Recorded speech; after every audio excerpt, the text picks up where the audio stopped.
What's up, everybody? Welcome to some quick hits on our Unit 6 on stoichiometry. Stoichiometry is a branch of chemistry. It's essentially chemical mathematics or chemical math, and it has a big foundation in kind of looking at how different compounds relate to each other. It uses a lot of the stuff we've talked about earlier in this year, and so we're going to just jump right into it. The first thing to talk about with stoichiometry is we need to remember a couple of things. One of these things that we need to remember is that in every chemical reaction, both the mass and the number of atoms is conserved. All right, so we have the same number of each type of atom on each side of the arrow. The mass of all the products should equal the mass of all the reactants. All right, and we see this and call this the law of conservation of mass. And the whole reason we balance equations is to satisfy this law of conservation of mass. All right, balanced equations are a must for stoichiometry. All right, and the other thing to really remember is that the atoms inside the chemical reaction are the same. They're the same atoms on each side, but they are in a different combination after the reaction. It's like if you buy the Millennium Falcon pack of Legos, right? You get it home, you rip them from the box, you have a bunch of Legos in different packages. And you can open those up and spill them all over the place and mess them together. You have all these Lego bricks. And then when you follow the directions, you put them together in a specific way and you get the Millennium Falcon. But you still have those same exact Lego bricks. The Lego bricks didn't change. The number of bricks, the types of bricks, and the mass of the bricks is all the same. You've just arranged them in a different order from the bag order that came with the Millennium Falcon kit to the the order that is required to build them into the Millennium Falcon. You can then smash that Millennium Falcon Lego on the ground, breaking it apart again, and re-put the Lego bricks together in any way you want, making any shape or design you want. And you still have the same Lego bricks, they're just in a different order. Alright? That's the same thing we see here when we react two hydrogens and an oxygen to get two waters. All right, we can treat this arrow kind of like an equal sign. All right, and the thing is, it's the same hydrogen and oxygen atoms on each side of the equation. They're just put together in a different way.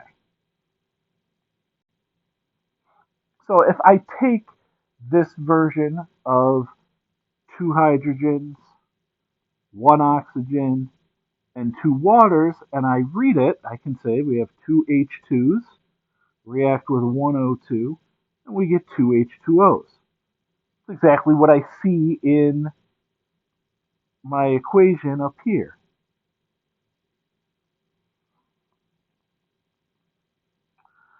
All right, but I can also look at it a different way. If I had 10 of or 20 of these 10 of these reactions, it would be 20 H2s would react with 10 O2s to make 20 waters. Now I see some similarities.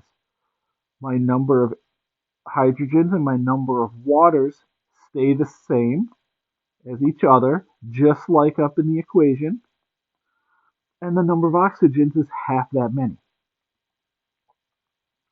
Right? I can do the exact same thing yet again by using the phrase a dozen. If I have 2 dozen hydrogen or H2s, and I react it with 1 dozen O2s, I should get 2 dozen waters. All right? And if you know me and know the stuff I talk about, you should know by now anytime I talk about a dozen, next thing I'm going to talk about is the mole. Remember, a mole is just a bigger number than a dozen, a lot bigger number than a dozen.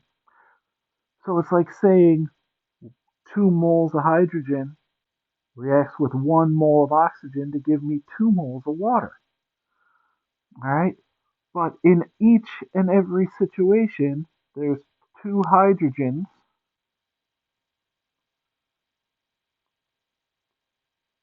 1 oxygen, and 2 waters.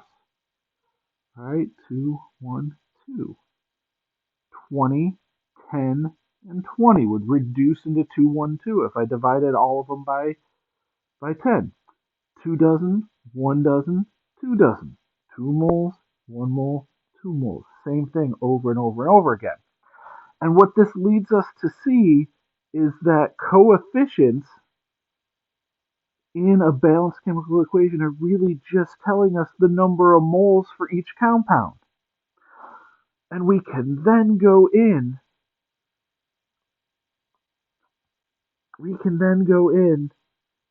and use the coefficients to create these things called mole ratios of the different elements and compounds, the different substances in the balanced reaction. And that's what this whole little, hopefully quick lecture is about, is just how to do this. All right, so to find a mole ratio, I need to first balance an equation. All right, and then I need to compare everything that is in it. So the first thing I'm going to do is I'm going to balance my equation. I like to draw my line down here. There we go. If I look at it, there are 2 NAs, 1S, 1AL, and 3CLs on the reactant or left side of my equation here.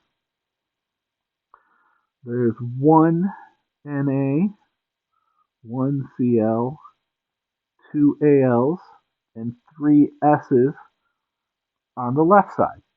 Now I got to figure out where to start. Well, I like to start at the beginning. The beginning, 2 NAs and 1S. Let's take a look at those on the other side. There's 1Na here, but 3S's. All right? I'm going to attack the S's first because that means I have to change the coefficient on my Na2S. All right? I have 3 on my product side. I need to get my number on my reactant side to 3. So I need to put a 3 here because the 3 times the 1S gives me 3S's. This 3 times the 2NAs also ends up giving me 3 times 2, which is 6NAs. Now I'm just going to take these 6NAs and make sure I have 6 on the other side. 6 on the left, 1 on the right. What times 1 is 6? Well, 6 times 1 is 6. That gives me those 6NAs that I want. It also gives me 6CLs as I go back and redo the number there. So 6CLs. Finally, I got to get 6CLs over on the left. All right. I only have 3 on the left. I have 6 on the right. What times 3 is 6? Yeah, that's right. 2 times 3 is 6. Also happens to give me 2ALs, which is the exact number of ALs I want over there. So I have my 6NAs on both sides, 3S's on both sides, 2ALs on each side, 6CLs on each side. The next thing I can go do is I can find out what my mole ratios are. And for mole ratios, all I'm trying to do is compare each compound to each other compound in my balanced reaction.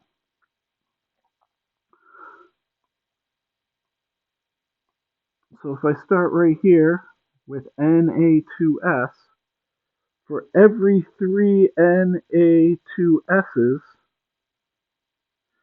there are 2 AlCl3s. And for every 3 Na2S's, there are 6 NaCls. And finally, for every 3 Na2S's, there is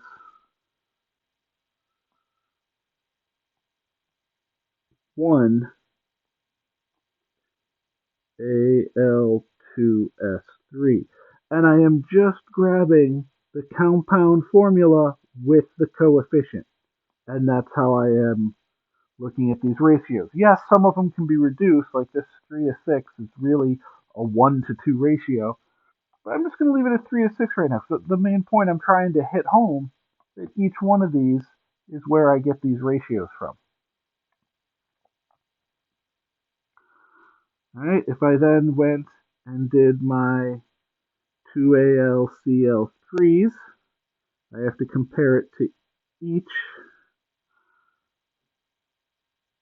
of the other things that is out there.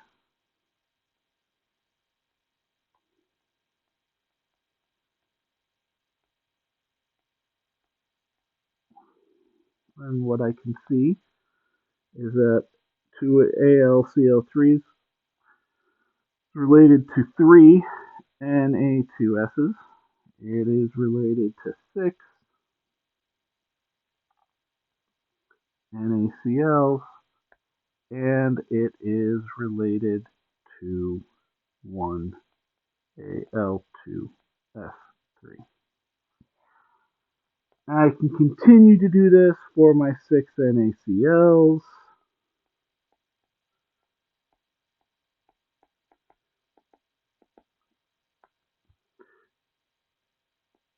And each time I just grab the compound with the coefficient that goes with that compound.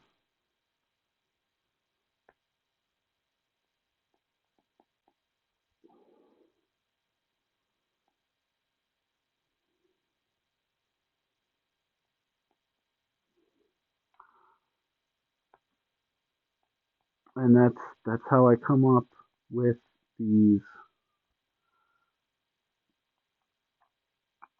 coefficient or these mole ratios.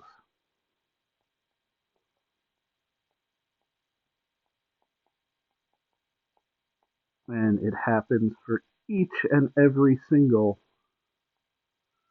compound. Now, being able to find the mole ratio of every single, or to be able to find every single mole ratio at once is not really a skill you'll ever use. At best, you might see it in like a multiple choice question. You just need to be able to recognize what these different mole ratios represent and how to find them, because they're going to come in handy in the next video. So really quick, big thing to remember is mole ratios. If you think way back to our unit 1, mole ratios or any ratio leads to things called conversion factors. So if we have a balanced chemical reaction, we can convert between chemicals in any chemical reaction. All right, and being able to convert between any chemical and any chemical reaction can be very helpful to lab scientists. And we're going to actually get into the conversions next time. But really, what I want to tell you is that stoichiometry, this wonderful word, is really just a big unit conversion. And we will talk about how to do these unit conversions and what they mean in the next video in this series. So thank you very much. If you have questions, contact your teacher, and have a good night.